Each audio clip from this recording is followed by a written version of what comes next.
Bismillahirrahmanirrahim. Assalamualaikum warahmatullahi wabarakatuh. Alhamdulillahirabbil alamin wassalatu wassalamu ala rasulil amin wa ala alihi wa ashabihi wat tabi'in bi ihsanin ila yaumiddin.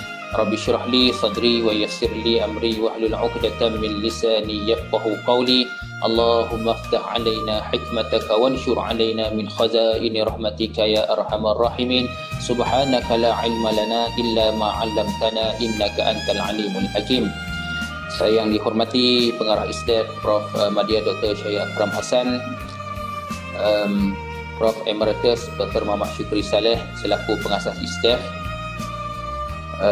para pensyarah ISDEF, Prof. Madya Dr. Fazila Azli Ahmad, Dr. Muni Yusuf, Dr. Azli Ibrahim, Dr. Syariza Muhammad Sanif, Dr. Azrin Hamiza Abdul Aziz, dan juga tetamu kita yang hadir daripada kantor, iaitu Prof. Madya Dr. Jarman Ar-Raisi, Prof. Madya Dr. Nur Hadi Ihsan, Dr. Muhammad Faqih Nizam, Dr. Usmanul Hakim, Muhammad Alif Rahmadi. Tidak lupa juga kepada fellow kita Dr. Farid, dan juga kepada semua para pelajar ISDEF yang saya kasih sekalian. Alhamdulillah, setinggi-tinggi rasa syukur kita panjatkan kehadirat Allah Subhanahu Wa Taala, kerana pada petang ini kita akan diberikan satu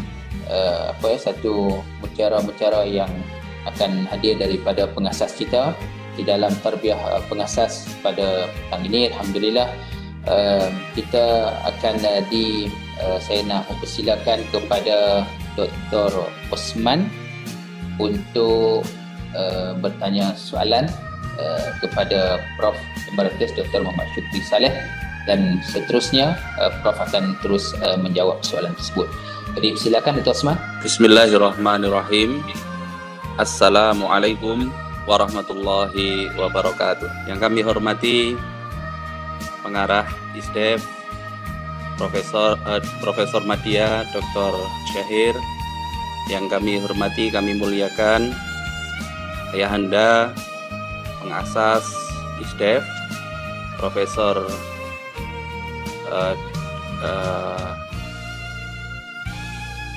Dr. Emeritus Profesor Dr.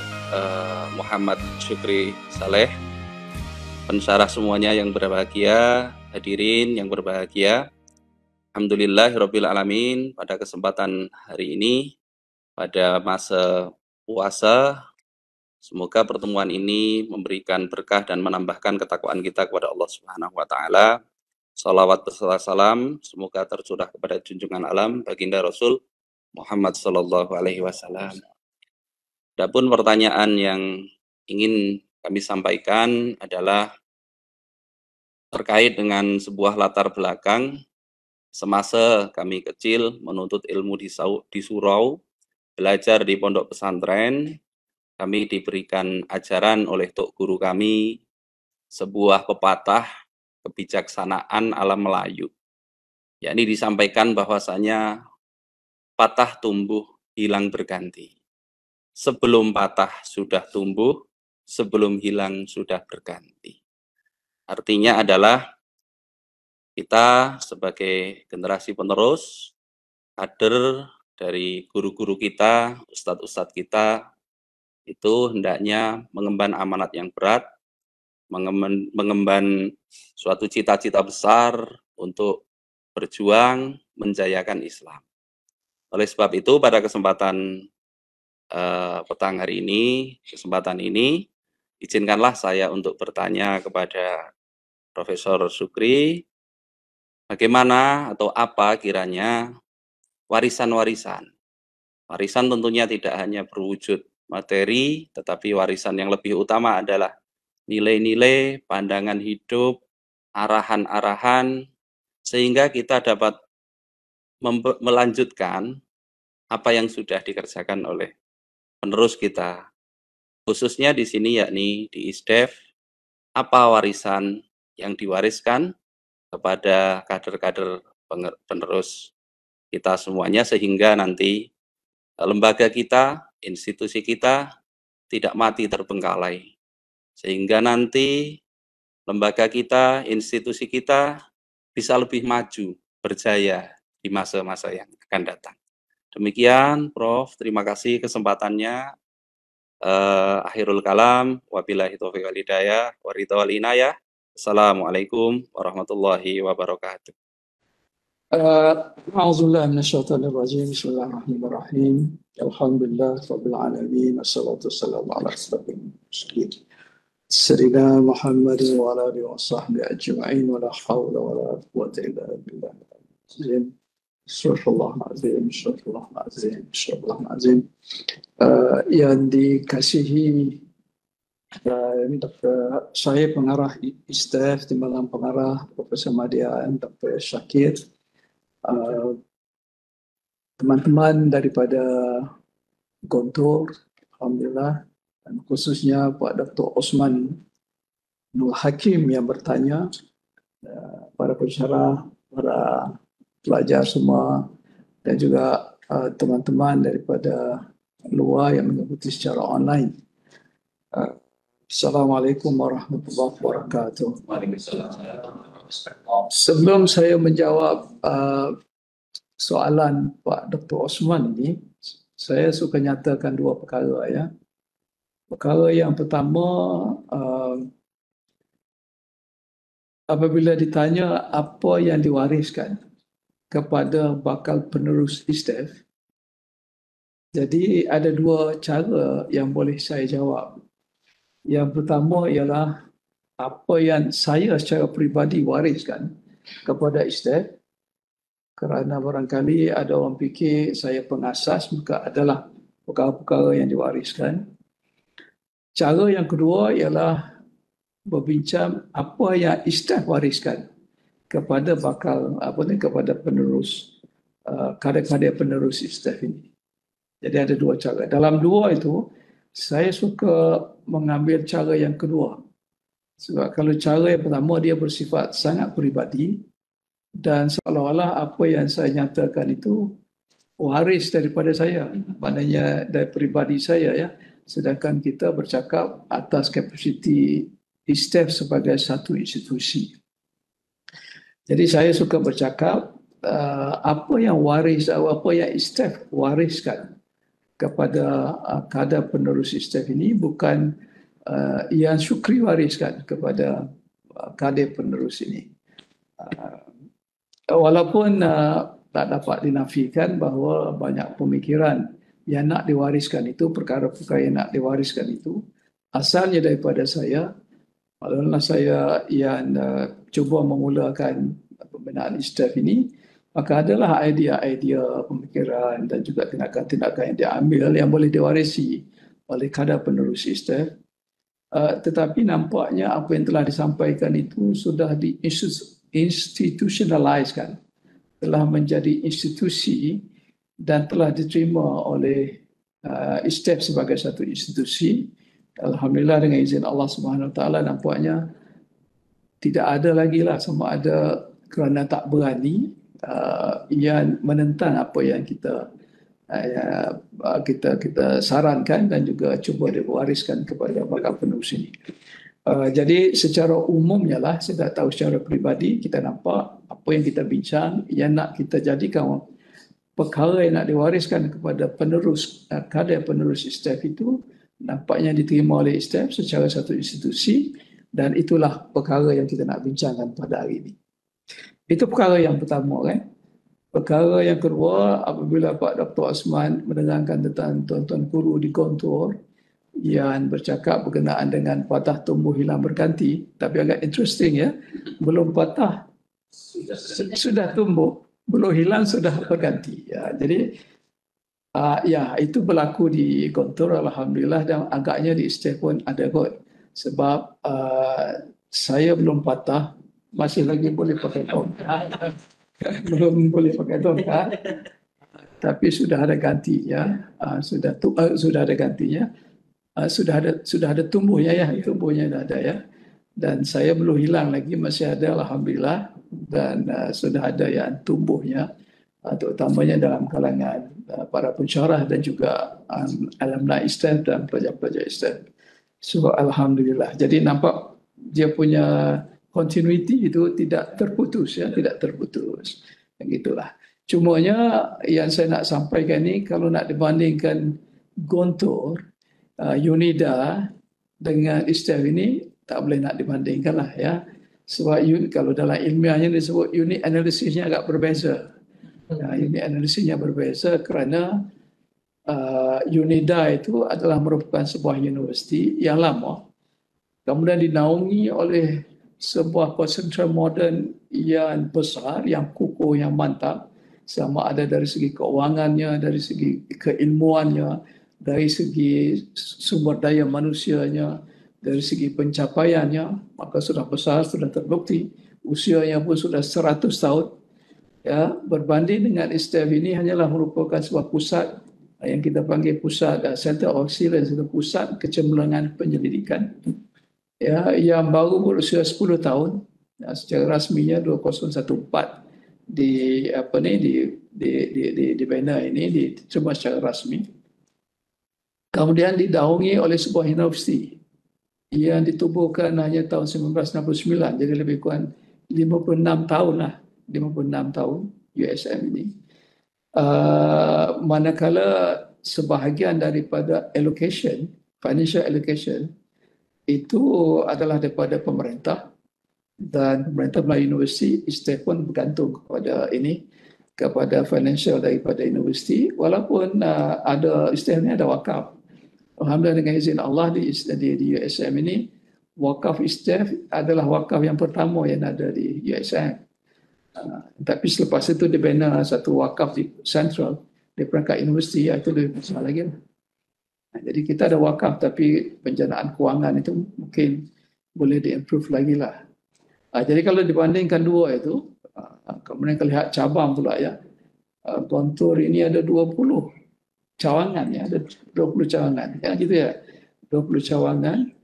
Ya, pesantren alumni saja ada 1000 lebih, 1000 berapa ya, 1000 lebih ya, di seluruh Indonesia. Jadi kita setakat ini tak ada cawangan, alumni kita walaupun merata di seluruh dunia, tetapi masih belum ada yang membina. Walaupun ada usaha di Nigeria cuba, dan di Brunei ada dibina Fakulti Pengurusan Pembangunan Islam, tapi itu bukanlah directly di bawah kita, cuma dari segi pemikiran saja dikongsi. Jadi tak adalah nak banding-bandingkan itu dengan Gontor, jauh lah ya, tak boleh kita nak bandingkan, tapi kita berusaha. Apa yang ada barangkali sama dengan apa yang ada di Gontor itu ialah cita-cita perjuangan. Ada barangkali kekuatan asas, dan ada barangkali strategi nak capai perjuangan tadi. Jadi kalau boleh kita boleh bincangkan, dan barangkali minta bantuan nasihat daripada bapak-bapak dari Gontor ini, itu nasihatkan kami. Sama ada cita-cita perjuangan kami ini betul ataupun tidak, sama ada kekuatan asas kami ini betul ataupun tidak, sama ada strategi yang kami pakai ini betul ataupun tidak. Jadi inilah yang kita nak wariskan kepada kadang-kadang penerus, malah inilah yang selalu kita ulang-ulangkan untuk kita punya kadang-kadang penerus ISTEF ini, beberapa perkara yang boleh kita bagikan secara kasarnya kepada 3. Satu, cita-cita perjuangan ISTEF. Yang kedua ialah kekuatan asas ISTEF. Dan yang ketiga ialah strategi ataupun mekanisme ISTEF untuk mencapai apa yang diperjuangkan itu ya. So kalau tengok pada cita-cita perjuangan ISTEF ini, sebenarnya ini lebih kepada cita-cita perjuangan peribadi saya yang dululah, lama dulu, tapi alhamdulillah diterima oleh ISTEF. Maka barangkali ini menjadi cita-cita perjuangan ISTEF jugalah. Yang paling penting sekali ialah untuk mencari redha Allah Subhanahu Wa Taala. Jadi apa juga yang dilakukan, mardatillah itu adalah sangat penting. Dan kalau boleh nak sampai kepada peringkat mardatillah Rabiatul Adawiyah, yang kalau pun masuk neraka beliau redha kerana Allah redha, yang mardatillah, dan dengan itu insya-Allah keikhlasan dia itu adalah sangat-sangat luar biasa. Tapi sebagai manusia biasa mungkin itu tak sampai peringkat itulah. Setakat mana yang kita boleh lakukan, kita lakukanlah. Untuk apa jua yang kita lakukan itu adalah untuk mencari redha Allah Subhanahu Wa Taala, mencari mardatillah. Moga-moga dengan itu kita akan dapat al-falah insya-Allah. Ya, hasanah fid dunya wa hasanah fil akhirah insya-Allah. Dan itu semua kita lakukan, ya, mencari redha Allah itu dengan cuba melakukan usaha memuliakan Islam. Di sini agak menarik, ya. Ada orang bertanya, kenapa nak muliakan Islam? Kan Islam itu sudah mulia. Ini bapak-bapak dari Gontor boleh jawab lah kot, ya. InsyaAllah boleh bantu kami jawab. Setakat ini yang kami jawab begini, Islam itu memang sudah mulia.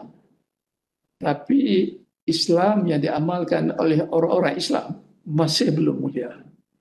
Islam itu secara fitrahnya memang mulia, tetapi orang-orang Islam belum memuliakan Islam. Atas sebab itu kita mahu memuliakan Islam, ya, dengan membawa diri kita dan juga teman-teman kita, kawan-kawan kita dan siapa saja, membawa kepada Allah Subhanahu Wa Taala dan juga kepada Rasulullah Sallallahu Alaihi Wasallam insya-Allah. Dan untuk ini kita kena ada keterampilan diri. Keterampilan diri ini sama ada dalam diri. Dalam diri ini Pak Nur Hadi nanti boleh nasihat kami bagaimana keterampilan diri, dan barangkali terikat dengan ilmu tasawuf juga insya-Allah, ya. Mencantikkan akhlak, mencantikkan, memperbanyakkan mahmudah, ya, meminimalkan mazmumah dan sebagainya itu melalui pelbagai cara itu yang dibincangkan pada pagi tadi, kan, insya-Allah. Jadi keterampilan itu dan juga keterampilan luar diri ini dengan nilai-nilai luaran dan dalaman ini, dengan keterampilan pribadi, dengan akhlak, supaya dengan itu bila orang jumpa dengan kita, orang merasa sejuk. Ya. Ini ada pengalaman kita, kami ke Gontor melihat orang Gontor rasa sejuk saja hati kami, ya. Rasa ini pengalaman kita. Tambah-tambah lain diberi makanan yang enak-enak lagi sejuk rasanya hati. Dibawa berjalan, dilayani dengan baik. Dan tapi saya rasa kesejukan itu datang daripada hati-hati, daripada dalaman itu insya-Allah. Dan apabila melihat wajah-wajah itu, orang merasa tenang, gitu kan, merasa tenang. Dan tambah-tambah lagi membuang segala sifat sombong, sifat ego, sifat ujub, sifat takabur, segala sifat mazmumah. Jadi itulah cuba yang kita nak carikan, kemardidah itu melalui perkara yang semikian rupa. Dan pasti sekali oleh kerana kita ni orang akademik, maka kita nak kecemerlangan akademik. Kita nak bina kecemerlangan akademik. Sebab itu pada satu peringkat dan juga malah sehingga sekarang pun kita sangat serius dalam mencapai kecemerlangan akademik ini. Dan pelajar-pelajar kita pun kita perhatikan sungguh-sungguh, kita bantu sungguh-sungguh supaya mereka ini cemerlang akademik. Malah usaha kita ialah membantu mereka untuk kalau tesis, membuat kajian, penelitian, melakukan dengan sebaik mungkin. Tapi apabila nak viva, kita serahkan mereka itu kepada Allah Subhanahu Wa Taala. Jadi untuk pengetahuan bapak-bapak dari Gontor kita di sini, kalau nak viva, misalnya bila, ya, besok Pak Reddy akan duduk viva watch, ya. Kalau di Gontor dipanggil apa, ya? Sidang hijau ke apa? Sidang terbuka. Sidang terbuka, kan? Jadi pada paginya kami sembahyang hajat. Sembahyang hajat, serahkan calon itu kepada Allah SWT. Dengan doa kalau sekiranya pelajar ini lulus PhD-nya, masternya, dan dia menjadi orang yang baik sehingga dia boleh masuk syurga, maka kita mohon Allah luluskan. Tetapi kalau sekiranya mereka lulus, tetapi kemudian mereka menjadi orang yang jahat, orang yang sombong, orang yang ego, orang yang takabur, orang yang menyusahkan masyarakat, orang yang menindas masyarakat, orang yang tidak membantu masyarakat, dan akhirnya masuk neraka, waliyazubillah, kita minta dengan Allah supaya gagal ke mereka. Tapi jangan takut, ya, teman-teman dari Gontor, jangan kalau ada santri daripada Gontor mau datang ke sini, jaga-jaga nanti gagal kamu di sana. Tidak gitulah ya. Kita doakan supaya mereka semua lulus dengan cemerlang, insya-Allah, tetapi masuk syurga. Kita tidak mau mereka lulus cemerlang tapi masuk neraka. Tak ada guna itu, dan kita bimbang takut kita sendiri pun nanti akan ditanya oleh Allah SWT, kenapa tidak mendidik mereka dengan sebaiknya. Jadi itulah antara perkara yang kita lakukan. Jadi kita didik sungguh-sungguh, dan pada akhirnya kita serahkan kepada Allah SWT supaya Allah yang tentukan. Tapi alhamdulillah dengan izin Allah SWT setakat ini belum ada lagi calon-calon PhD kita, master kita yang gagal kerana menulis tesis bayar itu gagal. Alhamdulillah dengan izin Allah belum ada lagi. Drop out adalah drop out. Setakat jalan berhenti itu macam biasalah ya. Okey, selain daripada itu, cita-cita kita juga untuk menggali khazanah ilmu Islam dengan sebanyak mungkin. Sebab kita merasakan ya semua orang tahu ini bahawa Islam ini mempunyai ilmu yang cukup banyak. Kalau kita dengar pada pagi ini ya, bagaimana Pak Dr. Jarman, Pak Nur Hadi, teman-teman daripada ISTEF bercakap, kita lihat bagaimana banyaknya ilmu Ibn Sina misalnya kan, dan juga macam-macam lagi lah kita tu yang kami pun sebagainya belum kami tahu, dan setiap ketika sentiasa dapat ilmu yang baru. Bila kami Gontor banyak ilmu-ilmu yang baru, pengalaman baru yang kami dapat. Jadi nak gali itu. Cumanya dalam nak menggali itu, kita hati-hati sungguh-sungguh supaya tidak dicampuri dengan apa yang kami panggil Western ethnocentric ideology. Ideologi ataupun pemikiran yang cenderung kepada Barat. Jadi kita nak gali sungguh-sungguh, macam Pak Nur Hadi kata semalam lah kan, nak bakar itu kena pastikan bakar mutiara supaya dapat mutiara ataupun intan. Jangan bakar besi nanti dia jadi benda lain kan. Jadi itulah kita nak mencari ilmu, tetapi nak kena pastikan, pisahkan antara ilmu yang sebenar yang berasal daripada Islam dengan ilmu yang dicipta oleh Barat. Atas sebab itulah di sini kita salah satu mata kuliah kita di sini bila pelajar masuk ialah tasawur Islam. Tasawur Islam itu adalah merupakan satu mata kuliah yang cuba untuk membersihkan pemikiran Barat. Ya, yang datang ke sini macam-macam belajar di sini untuk buat S2 ataupun S3 ini ya. Daripada S1 itu ada daripada sains, ya, ada matematik, komputer, geografi, macam-macam lagi, dan juga daripada punya Islam, ada juga daripada social science, macam-macam. Jadi mereka membawa pelbagai tasawur. Jadi mata kuliah tasawur Islam itu adalah merupakan penapisan untuk membersihkan pemikiran mereka daripada pemikiran yang bukan Islam. Jadi kita pastikan benda itu insya-Allah. Jadi itulah lebih kurang perjuangan yang cuba kita cita-citakan insya-Allah, dan kita dari satu masa ke satu masa mewariskan perkara ini, perjuangan ini kepada kader-kader penerus di ISTEF ini insya-Allah. Terutamanya kepada dosen-dosen ya insya-Allah. Sebab itu di sini dosen-dosen ini kita buat secara inbreeding. Inbreeding ni macam gini ya.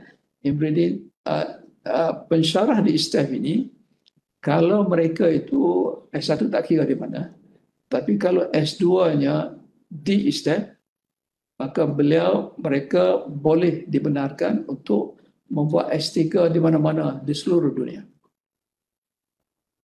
Kalau sekiranya S2-nya dibuat di luar daripada USN, daripada ISTEF, maka S3-nya wajib dibuat di ISTEF. Kenapa begitu ya? Sebab kita wajibkan sama ada S2 atau S3 mesti mereka belajar di sini, sebab kita nak bina sasya, nak bina peribadi, nak fahamkan mereka tentang perjuangan, cita-cita perjuangan kita dan sebagainya. Jadi itu kita panggil proses inbreeding. Tapi oleh kerana sekarang ni batch yang pertama ini agak sudah okey, kalau adalah pensyarah-pensyarah yang akan datang, walaupun daripada luar barangkali, bila dia masuk di sini, mereka akan ikut tradisi cita-cita perjuangan Islam insya-Allah. Dan walaupun mereka daripada luar, barangkali mereka boleh adjust lah dengan pemikiran yang ada di Islam dan yang diperjuangkan oleh Islam insya-Allah. Kemudian kekuatan asas Islam.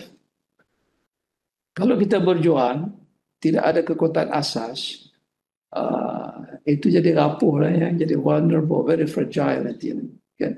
Jadi oleh demikian kita cuba asaskan, dan kekuatan asas Islam ini bergantung kepada 3 perkara. Ini yang kita yakin. Kepada 3 perkara yang kita cuba usahakan.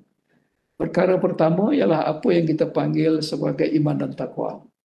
Pasti sekali iman dan takwa itu adalah merupakan teras, tunjang, paksi kepada kekuatan perjuangan kita. Tanpa iman takwa, maka tidak ada bantuan daripada Allah Subhanahu Wa Taala, dan kita bimbang takut apa yang kita perjuangkan walaupun tercapai itu tidak diredai oleh Allah Subhanahu Wa Taala. Jadi kita tekankan sungguh-sungguh kepada iman dan takwa ini, seboleh mungkin dengan cara yang sikit pun kita cuba untuk meningkatkan iman dan takwa. Hatta walaupun melakukan perkara yang sunnah ataupun melakukan perkara yang sunat-sunat, perkara fadailul amal. Sebab Allah berjanji kan dalam hadis qudsi, ya, Dr. Nur Hadi, kan, bagaimana Allah itu cinta kepada seseorang bukan kerana hal wajib, ya, tanggungjawab wajib yang mereka gunakan, yang mereka laksanakan, tetapi itu tanggungjawab sunat yang sukarela itu yang membuatkan Allah cinta kepada seseorang itu. Jadi seboleh mungkin kita pertahankan sunat itu insya-Allah, dan benda daripada sekecil-kecil benda sampailah kepada sebesar-besarnya fadailul amal itu. Kalau solat sunat, kalau puasa sunat, Isnin Khamis. Kalau di sini Isnin Khamis itu puasa, dan tidak dibenarkan ada acara makan, kecuali ada tetamu. Kalau tetamu datang hari Isnin ataupun hari Khamis, untuk meraihkan tetamu adalah makanan dihidangkan. Kalau hari biasa tidak ada, walaupun semua orang di Islam tidak puasa hari Isnin dan Khamis, tetapi tidak ada makanan yang disediakan. Ya, adalah perkara-perkara lain lagi yang sekecil-kecil, perkara sujud syukur, ya, solat berjemaah, macam-macam lagi lah yang dilakukan untuk mendapat iman dan takwa dan juga mendapat bantuan daripada Allah Subhanahu Wa Taala. Yang kedua ialah ukhuwah fillah. Ukhuwah fillah, ya, persahabatan, brotherhood kerana Allah Subhanahu Wa Taala. Dan ini sangat penting dalam suatu perjuangan. Kalau tidak ada ukhuwah, dia nanti orang Indonesia tabrak, ya.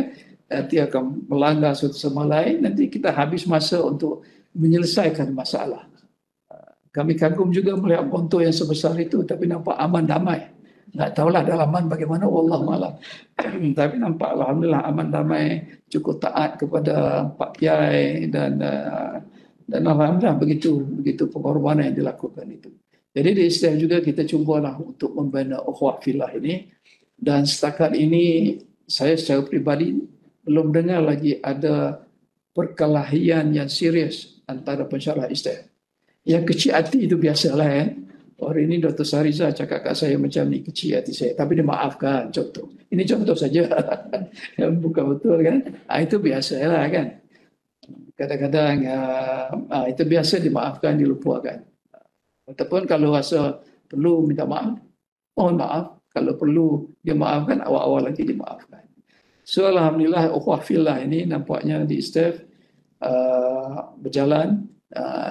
Kita tidak nafikan bahawa adalah juga sedikit sebanyak konflik, perbezaan idea, perbezaan pendapat, perbezaan pembawakan, keterampilan dan sebagainya itu, tapi dia tak seriuslah boleh diselesaikan dengan sebaik mungkin setakat ini, alhamdulillah.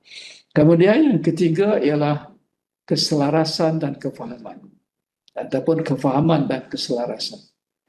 Ini sangat penting, yang terutamanya dalam cita-cita perjuangan ini, nak kena faham sungguh-sungguh. Dan kefahaman itu kena selaras.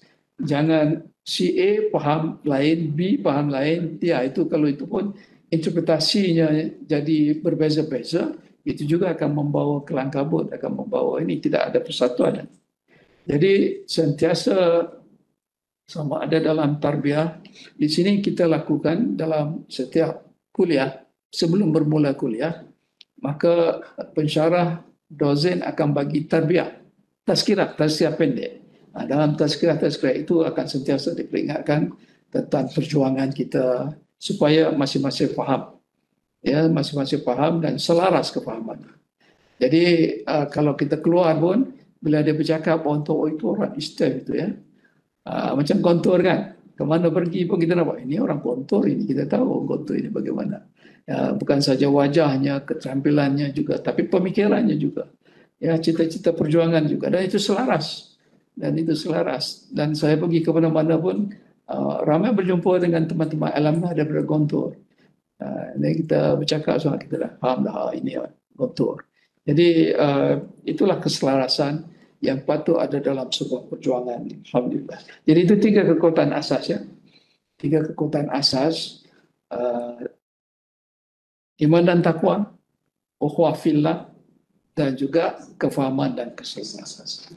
Akhir sekali, Pak, strategi perjuangan ataupun mekanisme perjuangan. Nak capai merdatilah, apa yang kita lakukan? Pertama ialah kita mengambil pendekatan yang kita panggil sebagai non-confrontational.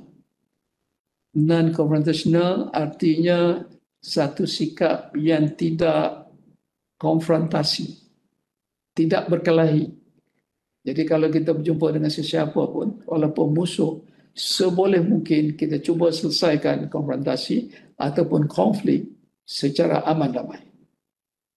Kecuali memang sudah tidak ada cara lain lagi, ya, kata mereka terlalu jahat, ya, terlalu opresif, ya, atas beberapa sebab yang mungkin kita boleh timbangkan, maka kita tekad untuk berlawan. Kenapa kita pakai non-confrontational? Sebab non-confrontational begini, kalau kita berlawan, kita kena choose our fight.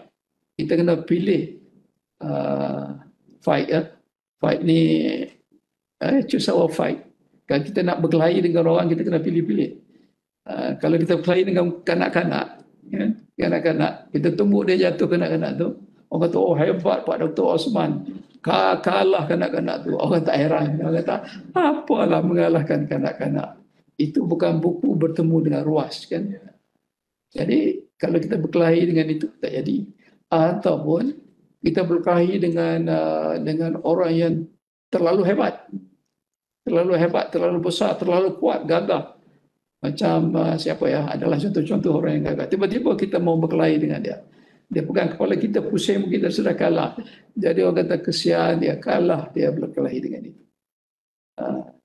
Tapi yang saya maksudkan dengan memilih perkelahian itu, kalau perlu kelahi, memilih konfrontasi itu kalau perlu konfrontasi, ya, berkonflik. Kalau sekiranya kita merasakan bahawa kalau kita lawan, walaupun kita kalah, orang masih kagum dengan perjuangan kita. Jadi orang masih kagum dengan perjuangan. Ya, dia kalah tapi dia hebat kerana begini. Kerana yang diperjuangkan itu adalah kebenaran rasanya, ya, kan. Jadi kita pilih-pilih. Jadi strategi kita ialah non-confrontational. Seboleh mungkin kita akan berkawan. Kita akan menambah kawan. Sebab dalam perjuangan ini, yang pentingnya ialah memperbanyakkan kawan, bukan memperbanyakkan musuh. Jadi sebaiknya ialah memperbanyakkan kawan dan meminimalkan musuh. Jadi itu caranya ialah dengan menggunakan pendekatan non-confrontational. Itu yang pertama lah. Kemudian selain daripada itu, kita menggunakan kaedah pengajaran pembelajaran. Ini lebih kepada pedagogi yang kita panggil, ini juga bidang Pak Dr. Nur Hadi ini, bidang kita panggil kaedah pengajaran pembelajaran metodologi pembelajaran pengajaran dari hati ke hati. Ya. Jadi ini juga wallahu alam, tapi kita yakin dia memberi kesan. Maknanya kita mengajar, memberi ilmu bukan dari akal tetapi dari hati. Dan pelajar menerima bukan dari akal, tapi dari hati. Dan ini tidak bermakna bahawa kita menolak akal, tidak. Akal tetap, dan kalau ada berhujah dengan rasional dan juga mantik dan sebagainya, kita pakai juga itu kan. Akal secara saintifik tetap kita pakai. Tetapi the core, alatnya, instrumennya ialah hati. Cumanya kita rasakan bahawa kadang-kadang tak boleh kita pakai hati untuk mengajar ini, kerana hati kita tidak hidup. Kena ada cara menghidupkan hati lah kan. Kena ada cara menghidupkan hati itu. Barulah dosen hidup hati, siswa santri hidup hati, barulah ada connection. Kalau tidak, tidak ada connection dan tidak berkesan. Jadi atas usaha itu, maka kita kena berusahalah untuk menghidupkan hati dengan pelbagai cara mengikut kesesuaian masing-masing. Yang mudahnya kalau kita makan, ada jamuan, ya, maka dipastikan jamuan itu halal, halalan thayyiban, ya. Begitu juga digalakkan untuk berzikir banyak, membaca Quran dan apa jua yang disarankan oleh ilmu tasawuf ataupun oleh ulama-ulama muktabar, bagaimana menyucikan hati itu, sama ada menjatuh nafsi, muhasabah dan sebagainya, itu digalak supaya dibuat. Jadi dengan hidupnya hati itu, yang insya-Allah, maka barulah kita boleh melaksanakan kaedah pengajaran dari hati ke hati itu. Dan dari situ baru berubah budaya ataupun budaya pribadi seseorang itu. Budaya pribadi seseorang itu sehingga dia boleh jadi selaras, insya-Allah. So kalau kita lihat dalam pengalaman kita ini, alhamdulillah dengan izin Allah ada teman-teman kita yang datang dengan pemikiran yang lain, tapi bila belajar di sini cara lain. Contoh yang terbaru, ya, mungkin kawan-kawan di sini juga tak tahu, ya. Contoh yang paling baru sekali, ada alumni kita yang bekerja di satu tempat, tapi kemudian habis kontrak tidak disambung kontrak itu. Kemudian kita dapat tahu daripada pengarah direktor tempat itu sendiri bahawa dia tak sambung kontrak itu kerana pekerja ini, alumni kita ini, tidak mahu masukkan nama pengarah itu dalam tulisannya. Jadi kita punya alumni ini menulis artikel. Kemudian bila siap mahu dipublikasikan, mahu dipublish, dihantar ke jurnal, direktor itu minta supaya masukkan namanya. Sedangkan dia tak buat apa-apa pun, dia tidak tulis apa. Ini kita panggil di sini, kita panggil boncengan gratis. Ya, gratis. Ataupun dalam bahasa Inggerisnya free riderism. Sebab sepatutnya setiap nama yang ada dalam artikel, dalam buku itu, mestilah ada kontribusinya kepada itu. Ya. Kalau tidak, saya ingat berdosa yang dapat Dr. Mahdi, kan. Taruh nama, dengan nama itu dikatakan, oh banyak publikasinya, lepas itu dinaikkan pangkat, dapat gaji itu halal ke haram? Ya, itu yang kita bimbang, ya. Jadi alhamdulillah nampak alumni kita ini sanggup berhenti daripada kerja kerana tidak mahu terlibat dengan boncengan gratis tadi. Tapi alhamdulillah dengan izin Allah sekarang Dr. Syariza ambil dia kerja lah. Ya, Dr. Syariza pun tak tahu kan. Jadi ambil kerja. Tapi kita kagum sebab apa? Itu yang kita tekankan di ISTEF ini.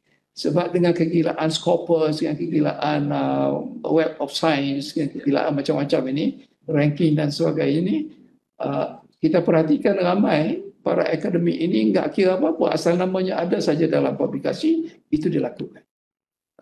Tambah-tambah lagi kalau universitas itu memastikan bahawa ada KPI-nya. Setiap dosen kena ada publikasinya berapa ini. Kadang-kadang tak sempat itu, nanti ditumpang saja nama itu. Jadi banyak cara yang boleh dilakukan dengan cara yang sedemikian rupa. Jadi alhamdulillah ada kesan kita nampak alumni kita pertahankan apa yang kita ajar di sini, insya-Allah, dan harapnya semuanya begitulah. Itu salah satu contoh sajalah, ya. Salah satu contoh. Jadi itu yang kita katakan pengajaran pembelajaran dari hati ke hati itu berkesan. Sebab memang daripada pengalaman pun, macam kita marah anak, kan, pengalaman saya lah. Kalau marah dengan nafsu, biasanya apa yang kita marah itu anak tak kisah pun. Maknanya kita ajar kata jangan buat ini, jangan buat ini. Kemudian buat juga, kita marah dengan nafsu, kita pukul dia, tapi lain kali dia buat lagi. Tapi kalau kita marah dengan hati, maknanya kita marah tapi hati tenang. Biasanya dia lebih berkesan. Itu pengalaman kita kan. So itulah pentingnya hati ke hati ini, insya-Allah. Dan untuk ini kena perangi sungguh-sungguh mazmumah, sifat-sifat yang terkeji, dan kena perbanyakkan sungguh-sungguh sifat-sifat mahmudah, sifat-sifat yang terpuji, agar hingga kita rasa bertuhan. Ada timbul dalam hati kita rasa bertuhan dan rasa kehambaan kepada Allah Subhanahu Wa Taala. Untuk rasa bertuhan ini pun bukan mudah ya, Pak Dr. Hadi kan. Dia biasanya apa jua yang kita tempuh. Perkara pertama yang kita nampak ialah Allah Subhanahu Wa Taala, bukan manusia. Tiba-tiba kata malam ni kita rancang nak pergi makan buka puasa ikan bakar kan. Tiba-tiba ingat jadi. Rupanya makan roti canai saja. Kita nampak Allah, ya Allah kenapa rezeki roti canai saja sedangkan yang kami rancang ialah nasi kandar. Tidak marah kepada Dr. Syahir. Apa Dr. Syahir janji nasi ikan bakar tapi bagi makan roti canai saja kan. Dan kita nampak itu rezeki daripada Allah SWT, kita tetap bersyukur kepada Allah. Jadi ini dididik di Islam itu dengan begitu rupa. Apa jua yang berlaku, lihat Allah. Jadi ada pelajar-pelajar, santri-santri yang datang kepada dosen-dosen kita ni di sini, yang kadang-kadang mengadu, saya ini tak boleh menulis. Dia ada mental block, tak boleh menulis. Jadi perkara pertama yang dilakukan apa? Ditanya, apa hubungan kamu dengan ibu bapa kamu? Kalau hubungannya baik, okey, pulang dan sembahyang solat hajat dan solat taubat. Jadi ada orang yang heran, kenapa apa kena mental block dengan perkara ibu bapa, hubungan dengan ibu bapa. Kalau hubungan dengan ibu bapa tak baik, disuruh pulang supaya berbaik dengan ibu dan bapa, berkhidmat, berbaktikan kepada ibu bapa. Dan daripada pengalaman kita, bila perkara itu selesai, mental block pun terbuka dan mereka boleh menulis dengan laju, alhamdulillah, dan berjaya dengan cemerlang. Itu perkara-perkara kerohanian yang mungkin tak dapat kita explain kecuali melalui pengalaman gitu ya. Ada juga pensyarah kita yang dia cukup marah kepada pelajarnya, dan tetapi dia tak marah, dia tahan marah tu, dan dia cuma berkata, tolong jangan bagi syaitan menang, ke atas saya. Jadi pelajar tu tergamam. Rupanya dengan perangai dia itu, syaitan nak mengambil peluang untuk menjadikan dia marah, dan kalau dia marah kerana godaan syaitan tadi, jadi berkelahilah, berkonflik. Dan rupanya cara yang sedemikian rupa diingati oleh pelajar itu, alumni itu, sampai sekarang. Baru ni artikelnya keluar, dan dia tulis, dia rajin menulis dalam koran dan sebagainya itu, dan diceritakan benda itu. Dan saya pun pernah terbaca sebelum benda itu dalam Facebook. Beliau menyatakan tentang perkara-perkara yang sedemikian rupa. Jadi itulah sebelum mungkin strategi perjuangan kita itu, dengan mendidik pelajar dari hati ke hati, ya, dengan memaksimumkan mahmudah dan meminimalkan mazmumah supaya ada rasa bertuhan. Dan pada masa yang sama juga, kalau rasa bertuhan saja tapi tidak ada rasa kehambaan kepada Allah SWT, itu pun tak lengkap. Ya, sebab bertuhan itu ialah mengabdikan diri kepada Allah sebagai abid kan. Tapi mengabdikan itu rasa kehambaan ya. Rasa bertuhan itu ialah kerana kita adalah hamba Allah SWT.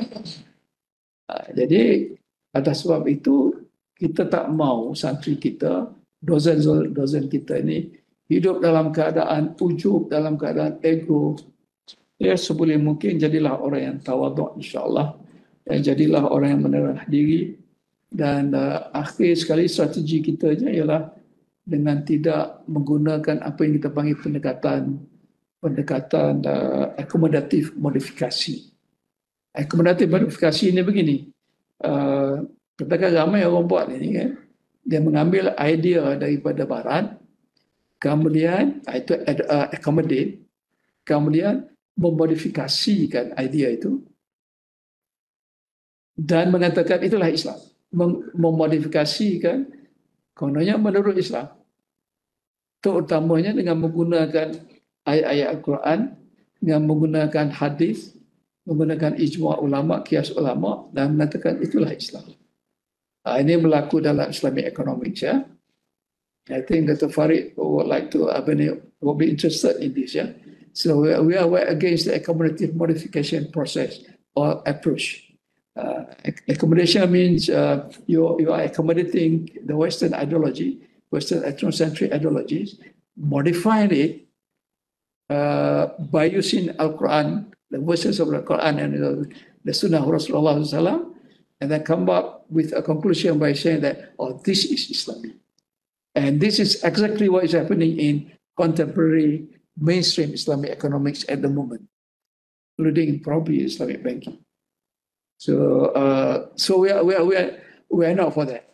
We are not in favor of that kind of approach. We are in favor of developing Islamic developments, Islamic economics from within the paradigms of Islamic doctrine itself. We are from the roots of the real Islam rather than from the roots of the. If not, you will see that the philosophical underpinnings of that matter is always based on the Western perspective. It's like new wine in the old bottle. Old bottle, the philosophical, the framework is just the same. You're putting new ideas in that, which you call Islam, but still based on it. That's why Islamic economics movement is called, we can call neoclassical faith-based Islamic economics. Neoclassical faith-based economics. So it is still based on neoclassical, but there is a few faith in that. Itulah perkara-perkara yang cuba kita perjuangkan dari segi strateginya, dan inilah cuba kita wariskan kepada kadang-kadang penerus Istiaf, insyaAllah. Saya rasa cukup untuk setakat itu. Wallahu alam, moga-moga dapat nasihat daripada bapak-bapak daripada kontor, insyaAllah. Wallahu alam. Assalamualaikum warahmatullahi wabarakatuh.